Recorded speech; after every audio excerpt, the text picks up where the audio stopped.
undergraduate degree from Michigan, the University of Michigan, and his graduate degree from the University of Chicago. His area is Soviet polity. Soviet polity? Yeah, we don't call it that. Used to call it that. And has graciously accepted the assignment to help you understand how history and the Holocaust go together. So please, without further ado, why don't you welcome Steve Bittner.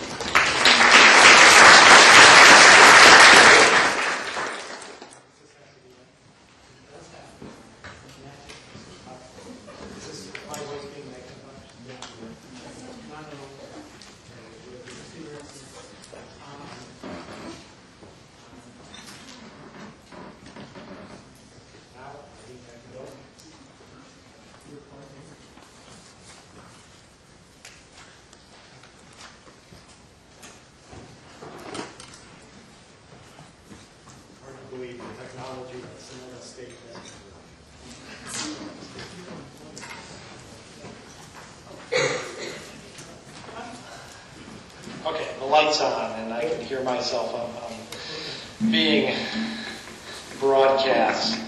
Well, it's 4 o'clock on a Tuesday afternoon in February, and I am wearing a jacket. And that can only mean one thing, that it's time for my annual Holocaust lecture. And this is the third iteration, the third time I've done this. And I have to admit, I'm not at all embarrassed that the students who are here have never heard me do this before, so I'm not embarrassed about that. But Myrna now has heard this twice, and today will be the third time. And I am a little embarrassed about that. Thank God Barbara isn't here. Okay, well, I always begin this this talk with a disclosure. And to be honest, I am, no matter how you cut it, I am the least accomplished speaker of the semester. And in fact, I really marvel at the quality of speakers that this lecture series brings to Sonoma State. As Myrna indicated, I'm a product of the University of Michigan. Those of you who have had me in class know that I live and die with what happens on a football field in Ann Arbor on Saturday afternoons. But one of the things that I really miss about Michigan and places like Michigan is this very sort of lecture series. This is what you would find at Berkeley or at UCLA or at Michigan or at Wisconsin. And we're really fortunate to have it here at Sonoma State. Despite our size, our small size. And when I see the list of speakers that visit every year because of our lecture series on the Holocaust, I can almost imagine that I'm in Ann Arbor or Madison. So that's my first disclosure. My second disclosure is that I am not a historian of Germany. I am a historian of Russia and the Soviet Union. So I'm an outsider to the field that you guys have devoted a semester studying. And so what this means is that I certainly don't understand these events like an insider does. And at the end of class today, if we have time for questions, I may actually deflect the questions to Myrna or to somebody else here who knows more about this than I do. But just the fact that I'm an outsider doesn't mean I haven't thought about the Holocaust. In fact, I've thought about the Holocaust a great deal. In truth, there's a good deal of theoretical overlap in the scholarship on Nazism on one hand, in Stalinism on the other. And broadly speaking, they're joined by this concept of totalitarianism. And what does this mean? When a state is described as totalitarian, what does that mean? I know some of you have had me in class before, so you should know this. Ruth Ruth, you want to hazard a guess? It's dangerous to sit in the front row. The third row. Yeah. Totalitarianism is a government that aims to control the political, economic, social, intellectual, and cultural items. Yeah, that's right. It refers to states, and this is a very brief and perhaps not so eloquent definition. It refers to states that had totalizing ambitions. States that hope to control not only the public activities of their citizens, but also the private activities. And actually, the term comes to us from two social scientists who worked at Harvard 50 years ago, Karl Friedrich and Zbigniew Brzezinski. Some of you may recognize Brzezinski. He was Jimmy Carter's national security advisor. And every so often you see him as a pundit on CNN or some of the other news networks. So he's still around. But they coined the term, and they defined it for us. And they actually gave it, I think there were 6 characteristics of the totalitarian state, according to their definition. But the key, the important thing is it refers to states that had totalizing ambitions. And this allows us to distinguish between totalitarian states and repressive states. And some of you in this room are surely old enough to remember Jeane Kirkpatrick, who was Reagan's ambassador to the United Nations, explaining why the United States will support repressive regimes, but not totalitarian regimes. And Stalinism and Nazism are also linked with the concept of genocide, albeit less frequently, and really, in my mind, less satisfactorily, since I don't think that the Soviet Union was ever genocidal, not in the same way that Nazi Germany was. It was clearly a brutal regime that was characterized by a great deal of bloodletting, but it wasn't genocidal. And by the way, let me just say that the comparison between Nazi Germany on the one hand and Stalinist Russia on the other is a comparison where I think the Soviet Union comes out looking rather good. And this speaks to really one of the great ironies of 20th century world history, that the Soviet Union, a communist country, the self-proclaimed enemy of the capitalist West, actually saved the capitalist West from its worst excesses during the Second World War. And if you think that the Second World War was primarily a war between the Western Allies, Britain, France, and the United States, and Nazi Germany, you need to take my class, because it was fundamentally a war between the Soviet Union and Nazi Germany. It's also true that the Holocaust was primarily an Eastern European and a Soviet event. Our image here in the West of the Holocaust tends to be the image of Vichy collaborators, Vichy, the collaborationist regime in France, Anne Frank holed up in her attic in Amsterdam. But the truth is, the vast majority of persons who perished in the Holocaust resided in Eastern Europe. And if we include lands that the Soviet Union partitioned in 1939, some of you probably know, Poland was gobbled up by Nazi Germany and Stalinist Russia in 1939. About half of the total victims of the Holocaust were Soviet citizens. So 6 million Jews died total during the Holocaust. 3 million of those Jews were citizens of the Soviet Union. And it's also true that really the historic heartland of European Jewry, what used to be called the Pale of Settlement, is in the East. It comprises lands that are now part of Belarusia, Ukraine, and Poland. And by the way, these lands were left almost entirely devoid of Jews at the end of the war. In fact, there's a Soviet writer, Ilya Ehrenberg, who gets in trouble in the post-war years for writing a lengthy essay called Ukraine Without Jews. And it was just impossible for Ehrenberg to imagine that this land that was very clear to his heart, the old shtetls, had been erased from the map almost entirely. So I think this does qualify me to speak at least a little bit about the Holocaust. Now, if I were to ask you what the Holocaust was, I'm confident that everyone in this class could answer. You've been around long enough to do that. The Holocaust was the event where German soldiers, and political leaders, and bureaucrats, and their non-German abettors planned and implemented the systematic murder of 6 million Jews and smaller numbers of the Roma, what are the Roma? Gypsies, Slavs, handicapped persons, homosexuals, and communists. So, as such, the Holocaust is really the central event in all of German history.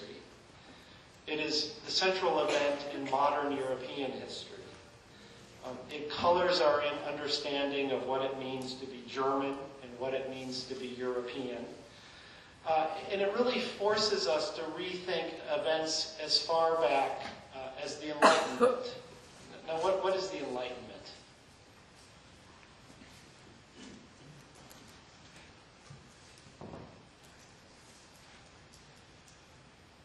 We cannot leave Sonoma State today without knowing what the Enlightenment is. I'm sure you all know what it is, and your silence is only a product of your shyness. The Enlightenment, roughly, we date it 1650 to 1800, was this great philosophical and political awakening whereby philosophers and political leaders like Frederick the Great and Catherine the Great tried to apply rational scientific laws to the realm of politics. The Enlightenment produced the American Revolution. We are products of the Enlightenment here in the United States. It produced the French Revolution in 1789. But more important, the Enlightenment gave us this very dangerous idea. Well, actually, it turned out to be dangerous, but people didn't realize it at the time. That human existence could be perfected. That we can improve our lot here on Earth. The Enlightenment gives us the idea of historical progress, that we are going somewhere. So, I'm confident we all know what the Holocaust was. But if I ask you to explain why the Holocaust happened, I think you would find it much more difficult to answer. In other words, why did hundreds of thousands of seemingly normal, intelligent, and otherwise moral Germans participate in mass murder? And then why did millions and millions of their countrymen do absolutely nothing to stop it? And as the historian Daniel Jonah Goldhagen pointed out a few years ago, your answer to that question, why the Holocaust happened, would probably have as much to do with the nature of human existence, what Joseph Conrad famously called the heart of darkness, our apparently innate capacity as human beings to perpetuate evil, to perpetrate evil. So our answer would have more to do with that than it would with the individual motivations of the persons who actually were complicit in the Holocaust and who participated in murder. Now, I am not so naive as to think that I can answer this question, why the Holocaust happened. And in fact, I'm pretty confident that you will leave this class this semester. You will exit this class being much more confused about this question probably than when you began the class. In truth, the question may be unanswerable, why this all happened. And I'm pretty confident that 100 years from now, students will be sitting in hopefully an updated version of this auditorium, although our budget crisis is rather dire, so who knows. And they will be talking about the same question, why the Holocaust happened. It will be with us for a long time. So in lieu of answering this big question, I do want to provide you with some historical background today, some conceptual tools, so you can begin to formulate an answer on your own. And I think that that that's really one of the core rationales behind the Holocaust lecture series, to get you thinking about some of these big issues. So today, I'm going to identify three big structural developments in European and German history that in my mind facilitated the Holocaust. And then I'll move on to the specific circumstances under which the Nazis came to power in the early 1930s, and then how they set about persecuting the Jews. And then, if I have time, I will conclude with a few thoughts about the ways historians have made sense of the Holocaust, and about the big arguments that we have made. So let me start with anti-Semitism as the first structural phenomenon that facilitated the Holocaust. A few years ago, we had the most famous, I think probably the most famous living historian of the Holocaust, Yehuda Bauer, from the University of Tel Aviv. And Yehuda Bauer has written a whole book on anti-Semitism. And he warns the reader at the outset of the book that this is really a stupid term. I think that's exactly how he describes it, a stupid term. And it's stupid because there is no doctrine of Semitism to be opposed to. So how can we have anti-Semitism when we don't have Semitism? But nonetheless, in its common usage, anti-Semitism refers to animosity towards Jews, right? But interestingly, not other Semitic peoples, not Arabs, for instance. In some forms, anti-Semitism is as old as Christianity itself. Many verses in the New Testament strike the modern reader as anti-Semitic. And they probably reflect tensions in the early Christian church between Jews who embraced the new religion and Jews who refused to do so. But of course, much of Christian anti-Semitism hinges upon the idea that Jews were responsible for the death of Christ, that Jews had the blood of Christ on their hands. According to the book of John, for instance, Pontius Pilate, some of you know this story quite well, the Roman governor of Jerusalem, was ready to pardon Christ. But he was convinced otherwise by a hostile Jewish crowd. According to the book of Matthew, Caiaphas, who was the Jewish high priest in Jerusalem, helped fabricate evidence against Christ. Although a fuller reading of the book of Matthew actually suggests that Caiaphas did this in order to stave off a Roman military intervention. And actually, probably some of you saw the movie The Passion of the Christ, and this is what got Mel Gibson into trouble initially, and led to charges that Mel Gibson was anti-Semitic because he told the story of Caiaphas. Now, I think we have to thank Mel Gibson for ending the debate. I think he proved finally and fully when he was pulled over by the police in Malibu last year that he is in fact an anti-Semite.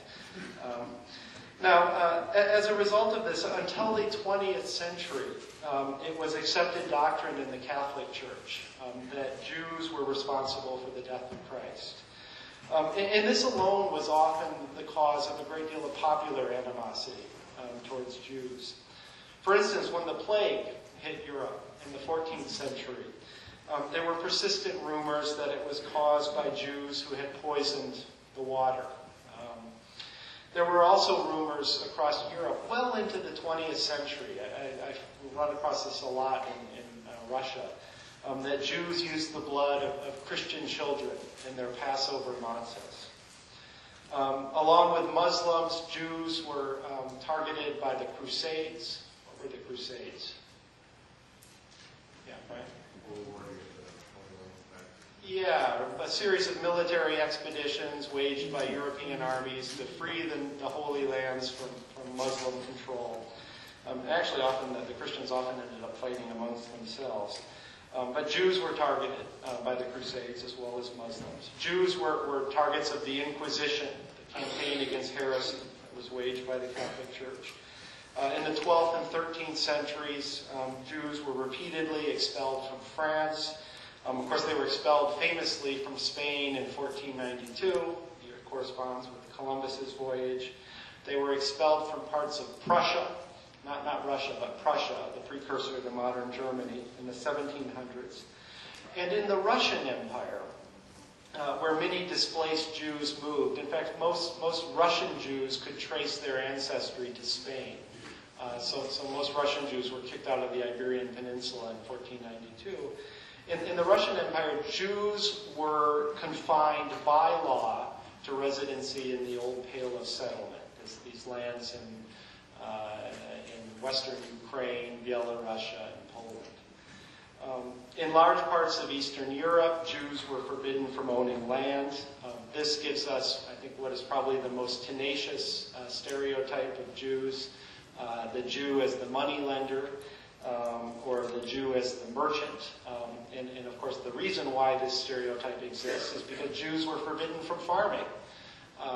And so there is an ounce of truth to this. The only way they could carve out a living, it was through some sort of commercial activity. Unexpected or unexplainable tragedies frequently resulted in pogroms, this wonderful Russian word, which literally translates as little storm, refer to popular uprisings against Jews. So anti-Semitism has been with us for a very long time. But that does not mean that it is unchanging. In fact, over the course of the 19th century, anti-Semitism changed in really important ways. In general, anti-Semitism became less religious in orientation, and it became more racial. And this reflected two really important developments. First, Jewish lives were increasingly urban. Many Jews were no longer practicing. Men did not have full beards. Those of you just know I just shaved off my beard a couple weeks ago. It's so nice to be beardless now. My wife said I look 10 years younger. That's reason enough. Men did not wear beards in the yarmulke. In the Russian Empire, movement in and out of the Pale of Settlement was tolerated. And so in general, Jews began to assimilate into their surrounding societies. So that's really the first development. The second development that informed the switch from religious to racial anti-Semitism were pseudo-scientific theories that were in vogue in the middle and the latter part of the 19th century that attributed certain defining physical and mental characteristics to various ethnic and racial groups. And whether or not we want to admit it in this class, we have all heard these sorts of stereotypes, right? Englishmen and Americans are individualistic. Actually, sometimes Americans now, I've noticed traveling around Europe, are associated with less savory things than that even. Germans are punctual, Irishmen are drunkards, invariably they have the red nose, and so on and so on.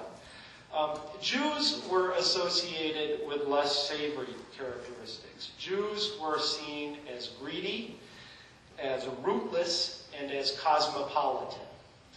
And this word is actually quite interesting, cosmopolitan. It actually, 100 years ago, it meant the same thing then as it does now. It referred to a certain degree of worldliness. But the value was reversed. Today, it's good to be cosmopolitan. 100 years ago, it was bad because it suggested that Jews had little loyalty for the nation, but instead had allegiance to various transnational groups like the Jewish diaspora or to political movements like Zionism.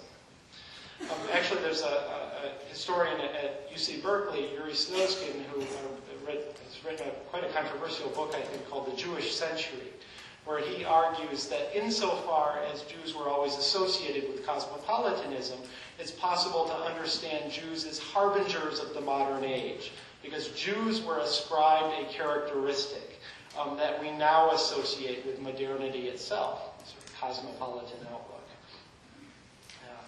Now, you may have noticed that there's a contradiction here, right? Jews were perceived as being greedy, but Jews were often also perceived as being left-wingers, as being socialists or communists. So is it possible to be a greedy communist? Or are those words mutually exclusive? Well, this is what the sociologist Zygmunt Bauman calls the viscosity of Jewish identity. Jewish identity, at least as it's perceived by anti-Semites, was always slippery. Okay? What do I mean, slippery? Well, one day Jews can be greedy arch-capitalists, and the next day they can be conniving, atheistic Bolsheviks. And oftentimes it's the same anti-Semite propagating these visions of Jews, apparently unaware of the contradiction between them. Now, this is certainly not an exhaustive list of the indignities that Jews have been subjected to over the last 2,000 years, and it's really not meant to be one. But I do want to make one important point here, and this is a point that the historian Jan Gross makes in his study of the Polish city of Jedwabne during the Holocaust. Gross argues that before the Holocaust, anti-Semitism was a lot like an intractable, low-intensity war. Jews, particularly in the East, in Poland, in Belarusia, in Ukraine, had to be savvy in order to survive. And of course, they had to be savvy because even the slightest insult, a moment's carelessness, could lead to a pogrom that would put your life in danger. But the point is that a low-intensity war is survivable. What was unique about the Holocaust is that in all but a few extraordinary cases, it was not survivable. And I think that's something you're talking about this semester. Okay, so that's my first structural phenomenon that facilitated the Holocaust. My second structural characteristic is nationalism. So what does this word mean, nationalism? I hear this a lot. Yeah?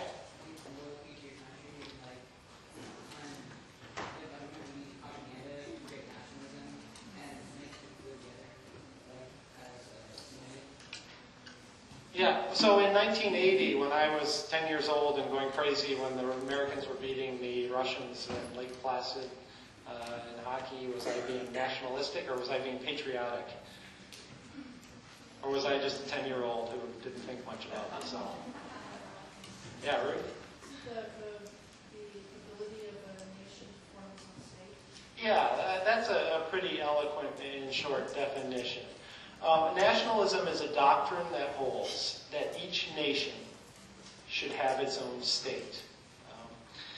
You know if it ends in ISM, it's got to be a doctrine, right? That's the most common of New York Times crossword clues. The clue will be doctrine, and the answer is 3 letters. It is always ISM. So nationalism is a doctrine that holds that each nation should have its own state. And then, so how do we define a nation? Yeah, Carla? Well, a nation is people who feel some kind of allegiance to culture, language, heritage, things that hold them together.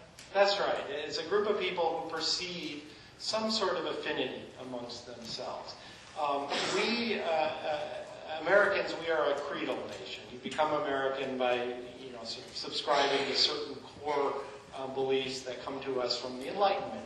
But different nations envision themselves in different ways. We have nations where ethnicity is the primary marker of national inclusion. It can be language, it can be culture, it can be religion, it can be some combination of the above. Now, despite what nationalists often say, and nationalists are really have often been prone to locate the origins of nations in the distant past. And if you study French history or German history, you'll learn pretty early on that there are a lot of Frenchmen and French patriots and German patriots who are convinced that the French and German nations have existed since time immemorial, since the advent of human beings on Earth. But in fact, nations are relatively new phenomena. They have been with us, even the oldest nations have been with us for a relatively short period of time, only about 200 years. In many of the nations in Eastern Europe, where the epicenter of the Holocaust, are quite a bit younger than this even. In Western Europe, the signal event for nationalists was the French Revolution in 1789. And the French Revolution is important because it located political sovereignty in the broad citizenry rather than in a narrow aristocracy or in the royal family. In Central and in Eastern Europe, where territories were incorporated into multinational, multi-ethnic empires or independent principalities, nationalism was shaped in important ways by a cultural phenomenon we call Romanticism. And Romanticism is not what you see at the checkout lane at the grocery store. And I do want to plug my aunt. I have a relative, F. Roseanne Bittner, one of the most famous of romance writers. She's had Fabio on several of her covers. Yeah, she's made much more money publishing than I have. Hard to believe. So Romanticism, in its broadest sense, refers to a movement in art, in thought, in cultural sensibility, in which feeling and imagination are emphasized rather than science and rationality. Okay? And so Romanticism is often referred to in scholarly literature as the counter-Enlightenment. It was a reaction to the Enlightenment. In fact, Romanticism gave us modern conservatism, this belief that we need to preserve the status quo or return to the golden age of the past is at its core a romantic idea, contrary to the idea of historical progression that comes to us from the Enlightenment. And really by the 1750s, the notion of historical progress was firmly entrenched in Europe. The French and American Revolutions seemed to attest to the fact that humans were capable of improving their lot on this earth. The French and American Revolutions promised the emancipation of all men, right? And of course it was gendered, highly gendered, all men, not necessarily women. And so they were kind of the apex of Enlightenment thought. Now, Romanticism was a reaction to this growing confidence. Romantics expressed deep anxiety about the extent and pace of social and cultural change that was occurring in Europe during the late 18th and early 19th century. Romantics were skeptical of science. Of course, the great romantic novel, the greatest of all romantic novels, is Mary Shelley's Frankenstein. Romantics were skeptical of the claim that man had mastered the secrets of nature. Romantics were aware of the sense of vulnerability and anxiety that beset men. Now, in Germany, a couple really important romantics that informed understandings of the German nation. And these were Richard Wagner, the composer, and Johann Gottfried von Herder, who was a poet. And both Herder and Wagner celebrated folk culture. In fact, they saw folk culture as the only constant in life. You know, folk culture had been constant for centuries and centuries and centuries. So the culture of the peasant in the German village in 1850 was the same as the culture of the peasant 1,000 years earlier. Well, at least this is what they thought, of course. And so Herder and Wagner argued that the authentic national soul existed in folk culture. And the nation was unified. In fact, the nation was defined because it shared in this cultural patrimony.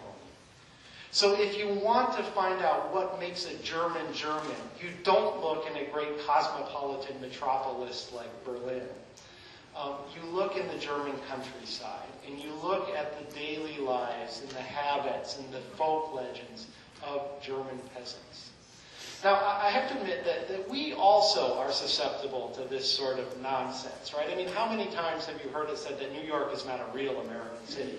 If you want a real American city, you go to Chicago, or even some more godforsaken place like Omaha, Nebraska, right? Because these cities are inward-looking. They're not outward-looking like New York, San Francisco, and L.A. Now, The irony here is that romantic nationalists were often worldly, polyglot intellectuals who idealized the lives of illiterate peasants. But they really transformed notions of nationalism because they argued that the nation had existed since time immemorial. Now, as a political doctrine, nationalism is probably the most successful of all time.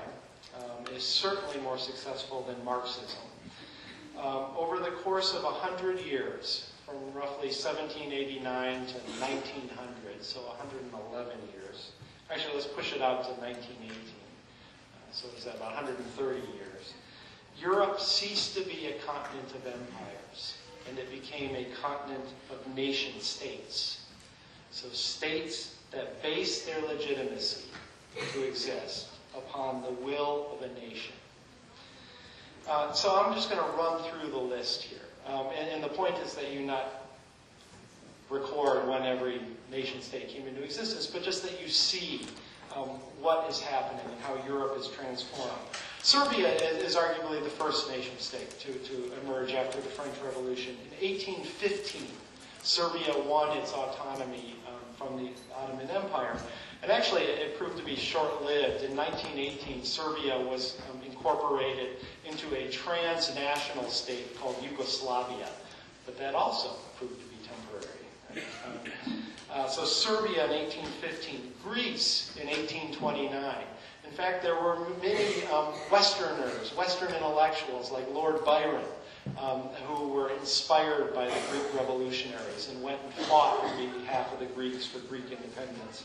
Romania in 1859, Italy in 1861, Germany in 1871, Bulgaria in 1878, Albania in 1912, Czechoslovakia, kind of an aggregate of two nations, the Czechs and the Slovaks, in 1918.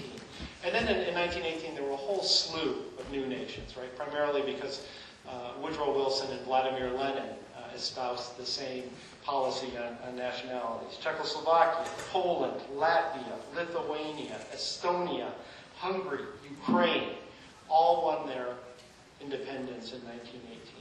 So Ukraine was incorporated into the Soviet Union a few years later.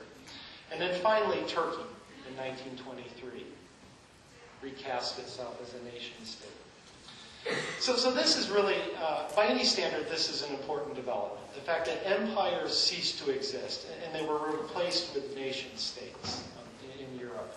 But nationalism also caused problems. And you all have a handout there. And the handout reflects the fact that the borders that were drawn between nation-states were not perfect. There were many, many people who lived outside their titular nation-state. Romanians lived in Russia. Ukrainians lived in Poland. Germans, in huge numbers, lived in Czechoslovakia. Turks lived in Bulgaria. So on and so on and so on. So millions of people lived outside their titular nation-state. And then there were the Jews. And the Jews had a nationalist ideology, Zionism, but they did not have a nation-state. And in fact, if we think of the 19th century as the age of nation-states, when nation-states emerged, really the Jews were the last great unanswered problem at the end of World War I, because they were the largest of nations that was left without a state at the end of the First World War. And of course, what the dimensions of this state should be, whether there should be a state at all, was the cause of endless debate. Okay, so nationalism, that's my second characteristic that informed or facilitated the Holocaust. My third, and I'll be much more brief here, is militarism. After 1870, every major European power maintained a standing army. That is an army that exists even in peacetime. European powers spent increasing sums of money on weapons production. In France, between 1870 and 1914, military spending doubled. In Britain and in Germany, military spending tripled between 1870 and 1914. And in Russia, in 1914, the military accounted for a full 1/3 of the total state budget. Now, I always ask my students when we talk about this in my classes as a point of comparison, what is it here in the United States? Does anybody know offhand what our military spending is? And what percentage of the total budget is that? It's about 42%. 42% of discretionary spending, right? Yeah, it's and it's a smaller percentage of the total state budget because the total budget includes entitlement programs, which are about a half. So we're talking here about 25-30% of the total budget is military spending. So even by our standard, and we spend a lot on our military, Russia was spending a huge amount in 1914. On the eve of World War I, there were some 19 million men and women in uniform in Europe, ready to go to war. And even, I think more important, military thinking and military values were beginning to pervade European society. The idea of violence became culturally acceptable across the political spectrum in Europe in the early part of the 20th century. On the left, Marxists. On the right, social Darwinists. In the middle, liberals. Everybody thought that struggle between people was historically necessary, and in some ways even beneficial, that this is the only way that deep-seated problems could be resolved. Jingoism, that's a rather bellicose form of nationalism, became the approved standard of patriotic expression in Europe on the eve of the Great War. Interestingly, this apparent enthusiasm for violence was manifested in extremely low desertion rates once the European powers actually went to war in August of 1914. The French command, for instance, was anticipating desertion rates somewhere between 5 and 15%. Right? It was really easy for French soldiers to desert. They could just walk home. In reality, the desertion rate was less than 1%. And this suggests that people bought in to this bellicose, patriotic lingo that was becoming so common in the decades preceding the war. Okay, so I have anti-Semitism, I have nationalism, and I have militarism. And I think these three phenomena set the stage for the Holocaust. Okay? So now let me move on, and I want to talk about the Nazi rise to power. The Nazi success really built upon the failures of German liberalism. And liberal means something quite different 100 years ago than it does now. Of course, the opposite of liberalism here is conservatism. But in fact, the Conservative Party in the United States is the most direct offshoot of the liberal parties from the early part of the 20th century. Classical liberalism refers to respect for the free market, and civil liberties, particularly the right to engage in commerce. And liberalism is a doctrine that comes to us from Adam Smith and David Ricardo. It really became the reigning political ideology in the latter part of the 19th century. It gave us the Republican Party, among others. And Nazi success in the 1920s and the 1930s was really built upon the failures of German liberalism. In particular, the failures of what historians call the Weimar Republic. In Weimar was a city, it's actually in the eastern part of Germany, it was in the GDR during the Cold War, where the new German Constitution was drafted at the end of World War I. And the Weimar Republic lasted until 1933. And during this period, it was arguably the world's most democratic state. It was deeply troubled, but it was also deeply democratic. And of course, probably many of you in this class know why Weimar struggled so mightily. There were the onerous reparations that were mandated by the Treaty of Versailles. Interestingly, Woodrow Wilson was always an opponent of reparations and was convinced only by Clemenceau and David Lloyd George to go along with the idea of reparations. But equally important, there was a great deal of political polarization between left and right in Germany. For instance, on November 9, 1918, the founding day of Weimar, of the Weimar Republic, German socialists proclaimed the formation of a Soviet-style state. So it would be as if on July 4th, 1776, if the founding fathers of the American Republic weren't the only ones proclaiming a new American nation on that day. If there was an adversarial group in Charleston, South Carolina, or in Baltimore, proclaiming the formation of a very different sort of state. Well, this is exactly what happened in Weimar.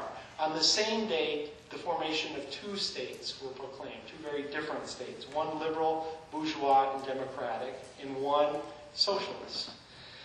And what this means is that from the very start, from the moment of its inception, Weimar was deeply flawed.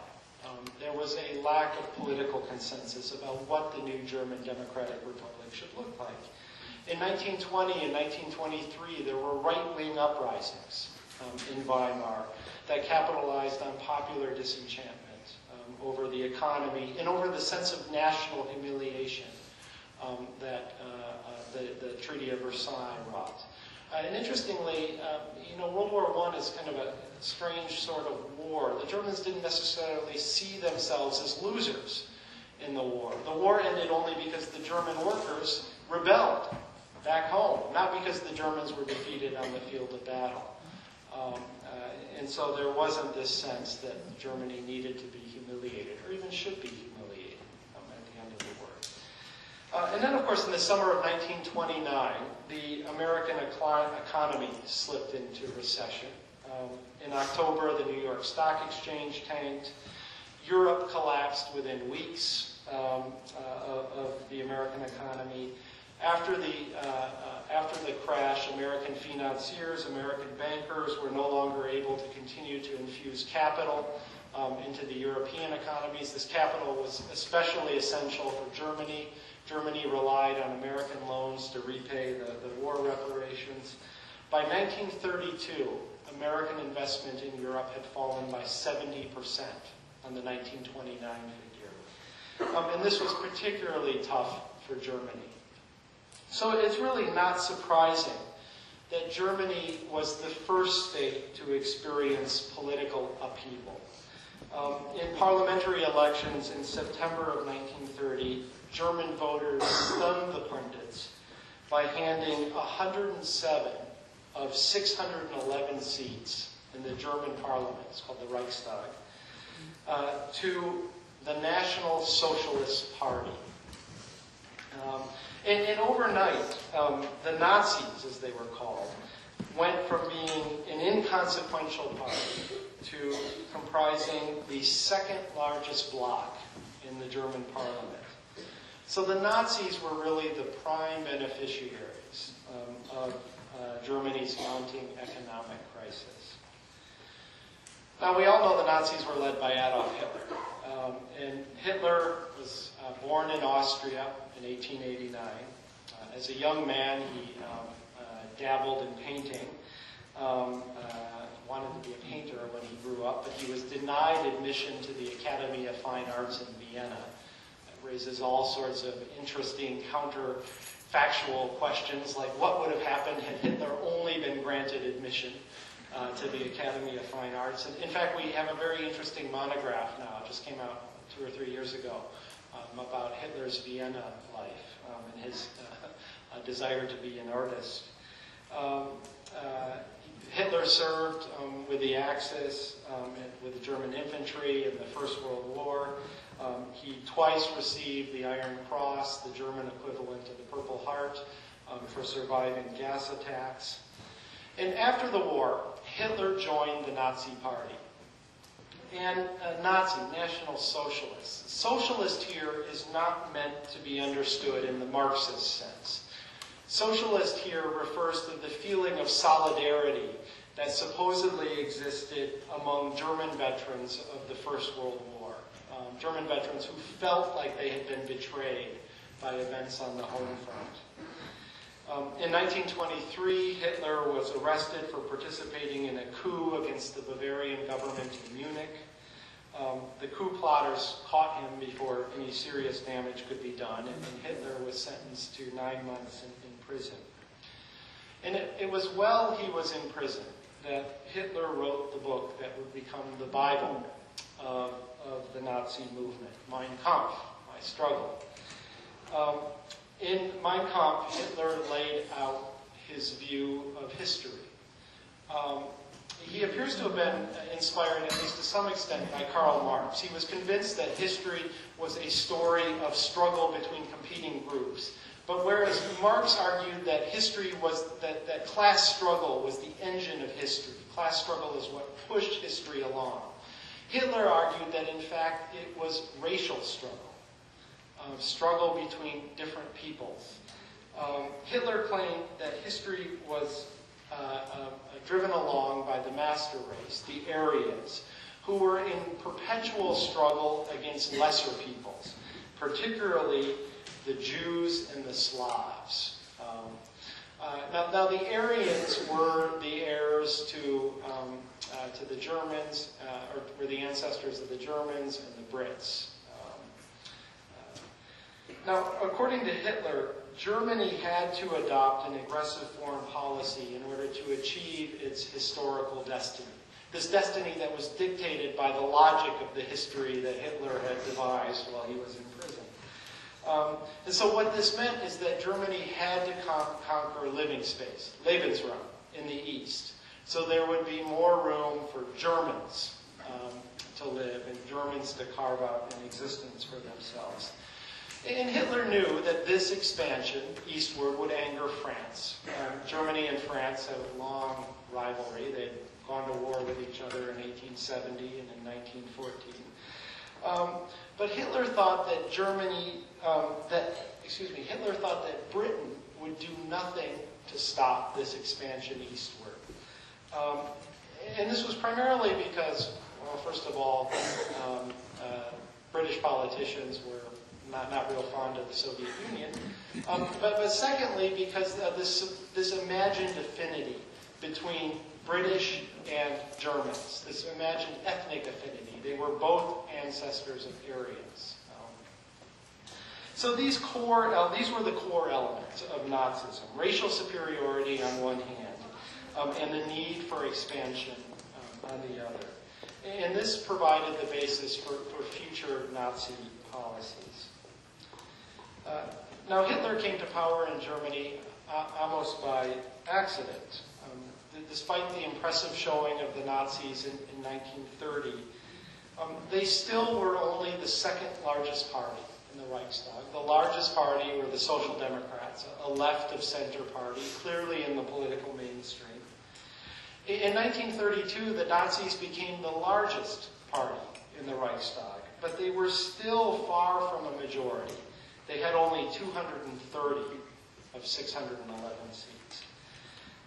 And moreover, in late 1932 and in early 1933, there's some evidence that suggests that Nazi popularity among the voters was actually beginning to wane. And people who had previously voted for the Nazis were shifting support to the communists. So they were going from the far right of the political spectrum to the far left of the political spectrum. And I think this is proof that it's actually not a spectrum, it's a circle. You go far enough right, you start to come back left. You go far enough left, you start to come back right. So it appeared in early 1933 that the Nazi phenomena was beginning to fade.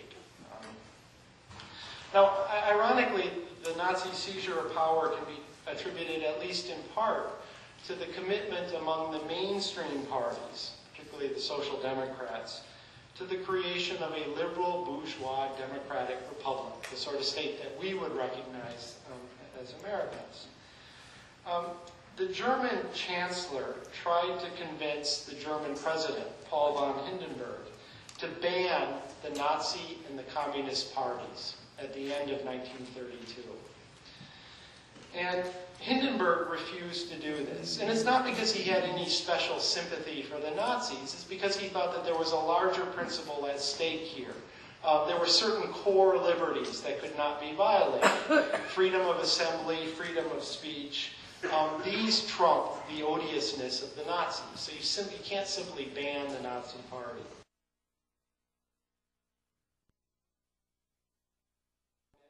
Which contained, there were 11 people in the cabinet, but only 3 of them would be Nazis. In the eyes of Hindenburg and others, once in power, Hitler would have to act responsibly. He would have to tone down his rhetoric.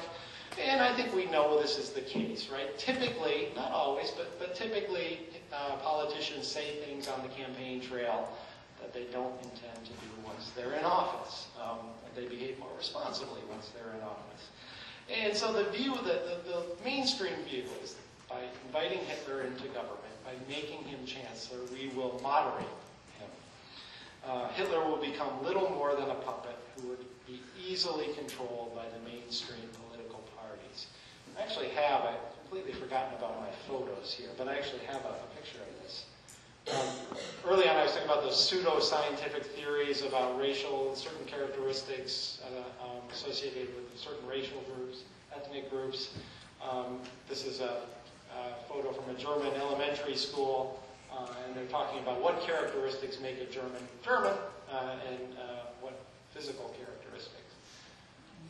And here's a picture of Hitler joining the government, the actual moment where he is named chancellor. Now, once Hitler was chancellor, he moved quickly to consolidate power. He demanded that new elections to the Reichstag be held in March of 1933. But at the end of February 27th, 1933, the Reichstag building burned down. And the fire was probably set by a Nazi arsonist, but Hitler blamed the communists. And by noon of the following day, February 28th, some 4,000 communists had been rounded up and arrested. And Hindenburg, German president, signed a decree suspending individual liberties, so essentially declaring martial law. And in the ensuing days, Nazi thugs terrorized their political opponents in Berlin and other big cities in Germany.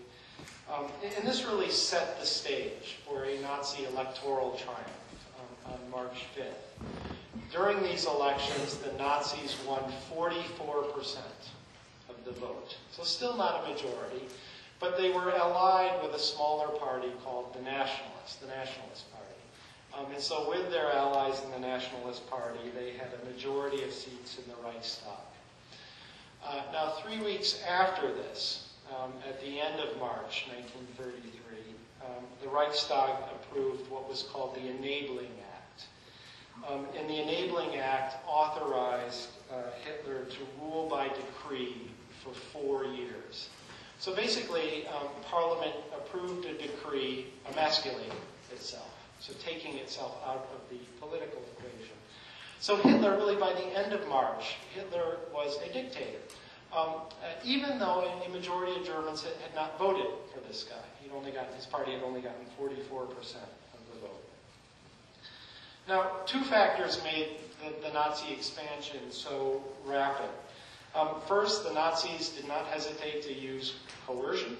That's a euphemism for violence, primarily through the Gestapo, the secret police. But also, thousands and thousands of bureaucrats made a decision that supporting the Nazis was good for their career. So they saw in the Nazi Party upward mobility. The traditional institution that was most likely to give Hitler trouble was the army.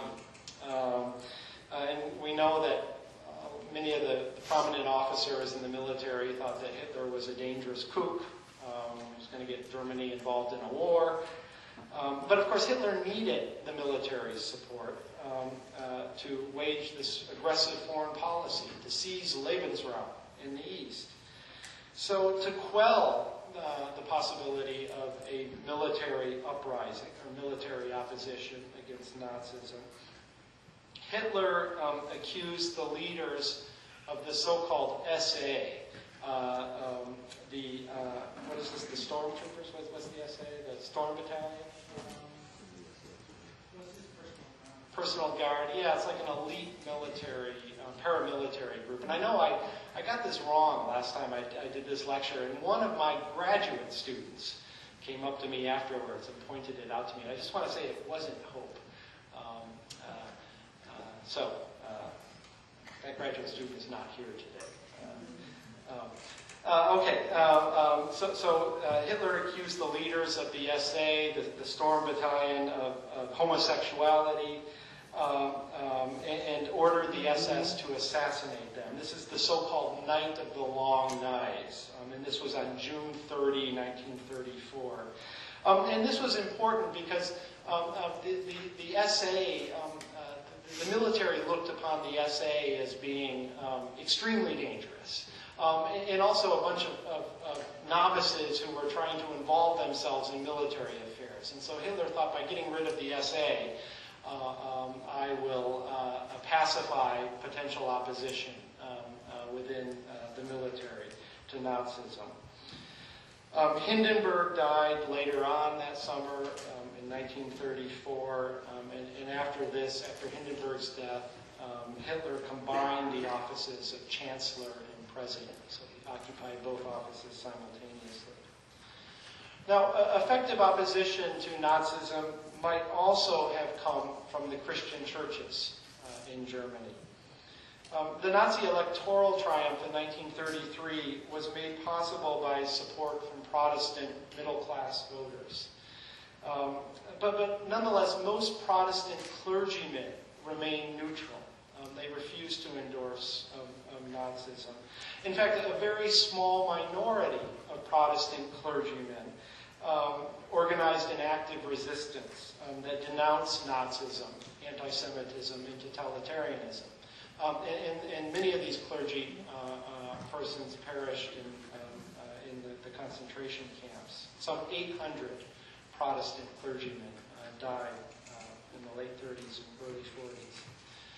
In 1933, Hitler signed a treaty with the Vatican, with Pope Pius XI.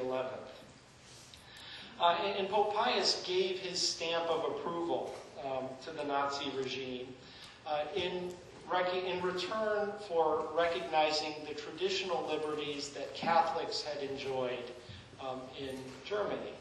So Pope Pius recognized the Nazis, and in return he hoped the Nazis would not persecute or not try to stamp out Roman Catholicism within Germany. And basically what this did is it undermined the Pope unwittingly undermined the capacity of the Catholic Center Party, the Catholic political party, to oppose Nazism, because the Vatican itself lent its imprimatur to Nazism. And anyway, Hitler's assurances to the papacy proved to be worthless. In the mid-1930s, the Nazis ruthlessly attacked Catholic schools and Catholic youth groups. And Pope Pius eventually decided that he had made a mistake by recognizing the Nazis. So in 1937, he issued an encyclical, a papal decree, that attacked totalitarianism. And this encyclical was called With Burning Sorrow, where the Pope, the supposedly infallible Pope, admitted that he had not been infallible. But by this time, Nazism was firmly entrenched, so it didn't really mean anything. But it's also important to point out that the Pope attacked totalitarianism. He did not attack anti-Semitism, Nazi anti-Semitism. And at best, the Pope turned a blind eye to the special suffering that Jews were subjected to. At worst, the papacy, the Vatican, actively abetted the Holocaust by sanctioning anti-Semitism among Catholic parishioners, and especially in the context of Poland, by the Catholic clergy. And I'll talk about that in a bit. Now, we all know Nazi racism was directed primarily against Jews. In 1933, after the Nazis came to power in Germany, They expelled all Jews from state administrative positions. In 1935, the Nazi government promulgated the infamous Nuremberg Laws. The Nuremberg Laws denied German citizenship to persons with two or more Jewish grandparents. The Nuremberg Laws prohibited marriage and sexual intercourse between Germans and Jews. The Nuremberg Laws required Jews to wear the Star of David while in public. German towns were given the right to refuse residency to Jews. In German, businesses could fire Jews without any reason. And of course, the upshot of this all is that by the end of the 1930s, more than 100,000 German Jews have fled. So unfortunately, many of them fled to territories where they were later caught in the machinery of the Holocaust. But a few of them did make their way to unoccupied territories, or to Britain, or to the United States. Jews who remained at home were subjected to seemingly relentless terror. On November 8th of 1938, Nazi terrorists pulled Jews out of their houses. They beat them in the streets. They burned down synagogues. This is called Kristallnacht. I think I have some pictures of this too. You see there's a shop window that's been broken out.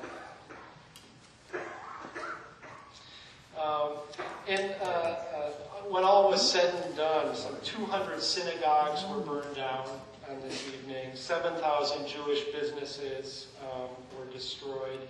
And interestingly, Hitler's government blamed the Jews for the disturbances. And some 25,000 Jews were imprisoned, supposedly for rioting in the streets. Jews were forced to pay for the damage that had been done on Kristallnacht. Now, these early attacks on Jews were part of the disemancipation phase of Nazi policy. That is, to make Jews something less than citizens, to take from them the civil liberties that other Germans enjoyed. What made the Holocaust unique was that this, in the end, was insufficient. This did not sate the Nazi hatred for the Jews. That in the end, only eradication could do that. Now, Hitler wanted Lebensraum in the East, living space in the East, and according to Nazi politicians, this would require the annihilation of 30 million people. Mostly Slavs. And of course, the Slavs were only one step above the Jews on the Nazi racial hierarchy. They were subhuman as well. And to this end, the Nazis authorized special SS action teams to slaughter at will in territories that the German army conquered in the East. First in Poland, and then after June 22nd, 1941 in the Soviet Union. And I have some pictures of this. These people were usually required to dig their own graves, and then they were shot on the edge of the grave. Millions of Soviet citizens died in this manner. Some 3.7 million Soviet prisoners of war were summarily executed like this, forced to dig their own graves and then shot. Now, of course, even lower than the Slavs in Nazi racial doctrine were the Jews. And Hitler was determined to eradicate as many of the 11 million Jews who lived in Europe as possible. So soon after the outbreak of war, when did the war begin? Yeah, September 1st, 1939 is one of these landmark dates that everybody has to know, right? You should know it at least from the Auden poem. After the outbreak of the war in 1939, Polish Jews were rounded up and sent to, forced to live in ghettos, first in the Polish city of Lodz, but then also in Warsaw. It was from the ghettos that many Jews were taken to the concentration camps. The ghettos were not meant to be killing factories, but life in the ghettos was often so hard that mortality rates were somewhere in the vicinity of 20% per year by 1942. And this is basically through starvation and privation and exposure. Now, at first, the ghettos were a temporary expedient to isolate Jews from the rest of the human community while their ultimate fate was decided. But in July of 1941, Hermann Göring, at Hitler's command, issued the fateful order for the mass murder of Jews. And in the order, the exact quote is, "A total solution for the Jewish question in the German sphere of influence in Europe." And the following January, Nazi leaders met in a Berlin suburb, Wannsee, to map out plans to deport Jews to camps that were specially equipped to exterminate large numbers of people. Nazis figured out that execution by machine guns, essentially what the Einsatzgruppen had been doing, was deemed too slow and too costly, and these materials might better be used along the Eastern Front against the Red Army. So the preferred method of execution was the gas chamber. This had several advantages. Anything of value could be removed from the bodies after death, and then the bodies were burned and turned into fertilizer. Some corpses were boiled to produce soap. The most notorious of these camps was in Poland, at Auschwitz, not very far from Krakow. Auschwitz was a model of German efficiency. You notice that I just ascribed to Germans a characteristic, right? I've said that they are efficient. See, I am not even immune to that sort of idiocy. Auschwitz was a model of German efficiency. It was capable of killing 12,000 people a day.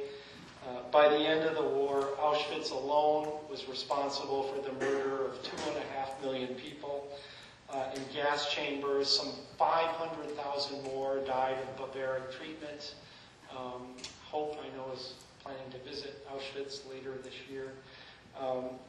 The Nazi plan to exterminate so-called inferior peoples also included gypsies, Jehovah's Witnesses, homosexuals, the mentally ill. Between 1938 and 1941, the Nazis perfected their gassing technique on 70,000 mentally ill Germans. German scientists eventually devised a form of cyanide known as Zyklon B that, when it was exposed to air, turned into a gas. But even at its most effective, Zyklon B took 15 to 20 minutes in order to kill its victims. Now, at first, when word of the Holocaust began to filter out of Germany during the war, both Allied and Jewish leaders were incredulous that this was happening. The reports were so sensational that they were almost impossible to believe. But even when the reports were confirmed, there were no efforts made to bomb either the camps or the railroad lines that led to the camps. There were many underground church groups, especially Protestant groups, who assisted the Jews. But the Vatican never directly intervened to stop the atrocities. Even when Jews within Rome were rounded up, the Vatican turned its back on the suffering.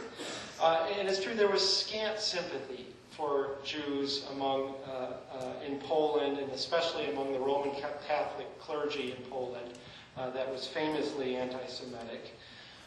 There were instances of heroism in opposition to the Holocaust. The Danes, which is what Myrna has written about, the Hungarians, the Bulgarians, the Italians, organized huge underground resistance networks that saved tens of thousands of Jews from murder. But really, efforts to blame the Holocaust on a handful of deranged Nazi leaders are indefensible. at least 50,000 people were directly involved in this all. So 50,000 people participated directly in mass murder. And then hundreds of thousands of more participated indirectly. German soldiers, politicians, French collaborationists, Polish clergy, and so on. And few of these people were ever held responsible for what they did during the Holocaust. And in fact, the number of people that were ever held responsible for crimes in the Holocaust was very, very small. Now, I promised you that I would end with a few thoughts about how historians think about the Holocaust. And once again, I am an outsider, so I'm not quite an expert on this. But my understanding is that for several decades, debate on the Holocaust centered really on two schools of thought. The intentionalists and the functionalists. And you know that this has to be an academic debate if we use boring terms like that. So let me tell you what each school believes. The intentionalists argue that the Holocaust was the product of Nazi willfulness. So the roots of the Holocaust can be found in the origins of the Nazi Party, in Hitler's Mein Kampf, in the Nuremberg Laws, and so on. So Hitler, in other words, was a man with a plan, and he acted on that plan. He intended to destroy Jews from the moment he took power. So that's the intentionalist view of the Holocaust. Great response today. The functionalist view is a little different. The functionalists argue that there was no master plan, although they do not deny the deep anti-Semitism of Nazi leaders and really the pervasive anti-Semitism of German society and of many of the societies that the Germans occupied, like Poland. But the functionalists argue that the Holocaust was the product of a specific confluence of events. They tend to emphasize rivalries within the bureaucracy rather than the ambitions of political leaders. The functionalists like to look at people like Adolf Hitler, this completely mundane bureaucrat who wanted to make a name for himself by efficiently shipping Jews off to the concentration camps and thus move up the bureaucracy. So really for probably from 1945 to 1985, that was the debate between the structuralists and the functionalists. I think more recently, the last 20 years, there's been a tendency among scholars to look away from this divide. There's a historian at the University of North Carolina, Christopher Browning, who has tried to gauge the individual motivations. People, we talk about the Nazis as a big group, but they were a group comprised of individuals. So why did individuals decide to participate in murder? This is Daniel Jonah Goldhagen, who used to be at Harvard. Where is he now? Denied tenure at Harvard. Goldhagen has engaged in a similar sort of analysis. Jan Gross, in a very provocative book called Neighbors, in a very readable book, and some of you, I know who've had me, have been forced to read this book. Jan Gross makes the very provocative argument that the Germans may actually have been, at least in Poland, the Germans may not have been the prime initiators of the Holocaust, that it appears that the Poles sort of willingly and gleefully murdered the Jews who lived amongst them without much prompting from the Nazis at all. And interestingly, Jan Gross is now a wanted man in Poland. And then to move outside the realm of history, there's a sociologist whom I very much admire named Zygmunt Bauman, who locates the Holocaust within the broader trajectories of modernization, and particularly the certain core ideas that come to us from the Enlightenment about the perfection of human existence. And Bauman argues that the Nazi regime was a perverse manifestation of what he calls a gardening state. And Bauman says that all modern states are essentially gardening states, states that fertilize certain components of its population and weed other components of its population. And of course, we do this here in the United States by patrolling our borders, by having the GI Bill. In Nazi Germany, the weeding took the form of genocide. So it was a perverse manifestation of a characteristic common to all modern states. Okay, that is all I have to say today, and I have 10 minutes left. So if there are any questions, I'd be happy to take them or defer them to someone else. Zyklon B. It's got to be Zyklon B. That was an easy one. Yeah. What is the way that the Soviets portray the deaths of 3 million of their Jewish citizens, but how many POW would you say? 3.5? 3.7 Soviet, 3 million Soviet prisoners of war. Yeah. I know the story probably changed. The wall came down. Yeah. Well, that's a good softball question that one colleague would ask to another. Because it's the sort of thing I know I can answer, and I'm not at all confident I can answer some of the questions that students might ask. Many of you know that the Soviet Union suffered immensely during the Second World War. Our best estimate is there were 27 million Soviet deaths in the Second World War. As a point of comparison, there were about 450,000 American deaths. So for every one American citizen who died, there were, 50? Doing my math right? 50 some Soviets who died in the war. The Soviets always faced the brunt of the German military. Something between 75 and 80% of German soldiers served in the East. They were not in France. They were not in North Africa. And so what this means is that the Second World War, or as Russians call it, the Great Patriotic War, becomes the central event in all of Russian history.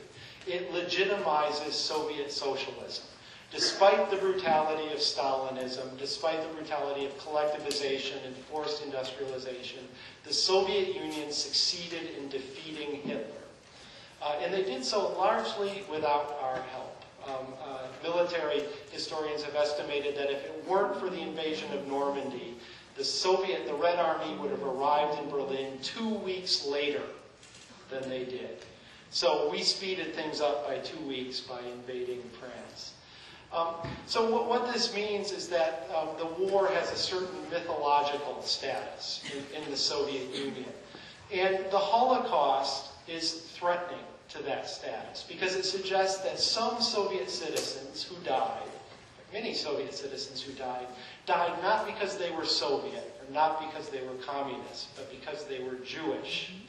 And so it was the Soviet Union in the decades following the war always denied the Holocaust. But it wasn't the sort of idiotic racist denial that you see these morons. What's the guy's name? I'm not even doing service to his. Yeah, well, the Soviets said these people did die. There were 6 million Jews who died, but they did not die primarily because they were Jews. They died because they were Soviets, communists. And in fact, Soviet writers like Ilya Ehrenberg got in trouble when they suggested that that wasn't, in fact, quite true, that there was more to the story than the state let on. Anything else, Brian? I have a question about the Soviet managed every aspect of citizens' lives when, like, blame was placed for medicine during the war. It was like a general rule where you could do it specifically, but not in a general way, because when you criticize any general aspect of society, you're criticizing somebody saying do something similar.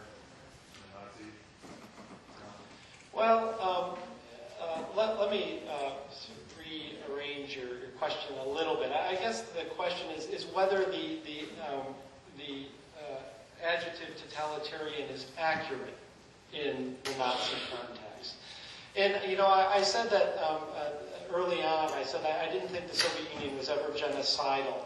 Well, I'm probably going to say that Nazi Germany was never quite totalitarian in the way that that adjective was understood as it was applied to the Soviet Union.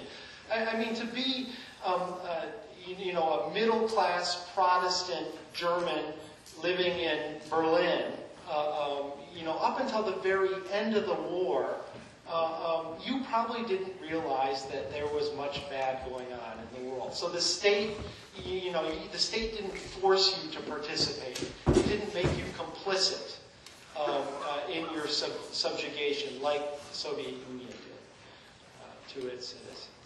And this is what Jan Gross, he wrote an earlier book about the carving up of Poland, and he says that this is really the essential characteristic of totalitarianism. Totalitarian regimes are remarkably good at making citizens complicit in their own subjection. And the Soviet Union was always better at that than Nazi Germany was. At least that's my sense of it as an outsider.